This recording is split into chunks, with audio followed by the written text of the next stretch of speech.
Hello everyone, it is time for another geo definition. You can probably see it poking out behind my ear here. And I actually thought of a few, but before I can do those, I have to do this one behind me. And if you guys have any suggestions, which words you would like defined, feel free to let me know in the comments below. Try to make it a little, not general, but something that's not going to take me like an hour to go through. No in-depth concepts, okay? Just short stuff I can make short videos out of. We're going to do texture today as it pertains, to rocks. Now, texture can mean different things to different people, even within geology. Like everything else in science in the world, we as humans like to classify things. It doesn't necessarily mean something's related to something else or has a similar origin to something else. It's convenient for us so we can talk about it because we're creatures of language.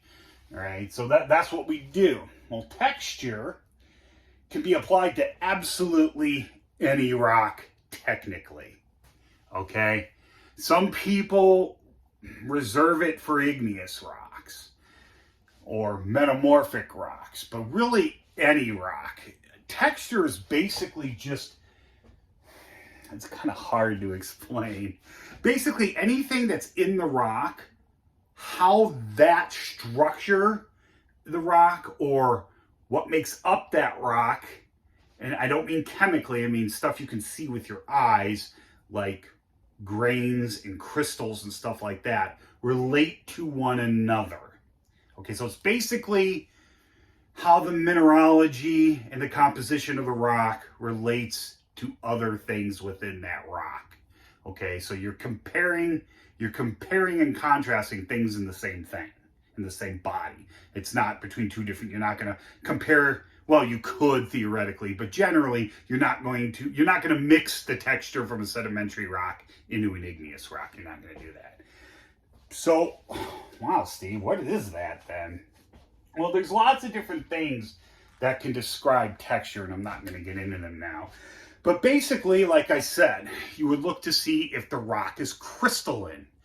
What does that mean? Well, you can see crystals in it. Now, you might have to use a hand lens to see them, but those of you that know what a crystal is know what I'm talking about. And actually, the vast majority of rocks do have some sort of crystal structure to them, even if it is microscopic. Also, all rocks are made of minerals. Sometimes you can't see those crystals, but they might still exist. So you would have a fine crystalline texture or an aphanitic texture. I don't want to give these words away, so that talks for other times.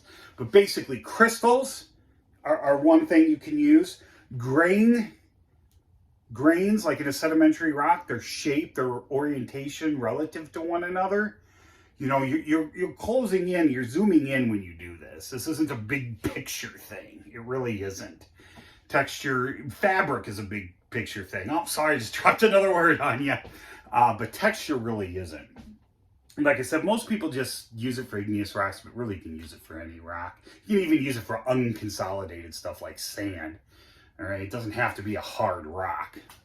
So, and someday I'll tell you the difference of those too. But I hope that, helps you a little. So texture, when somebody asks you what's the texture of this rock, you like take crystalline, for example, you could use that word crystalline, but then you'd have to relatively adjust. Well, is it coarse crystalline? Is it medium crystalline? Is it fine crystalline? Can I not see the crystals? But I know it's there because if a rock does not have crystals in it, and you may not be able to see them with your naked eye, it becomes that rock is not it's a rock, but it's not made up of minerals. It's made up of what we call a mineraloid. But anyway, I hope you guys understand it because this concept is not easy to understand. It really isn't. And that's why it's kind of glossed over and generally talked about until you get to specific areas.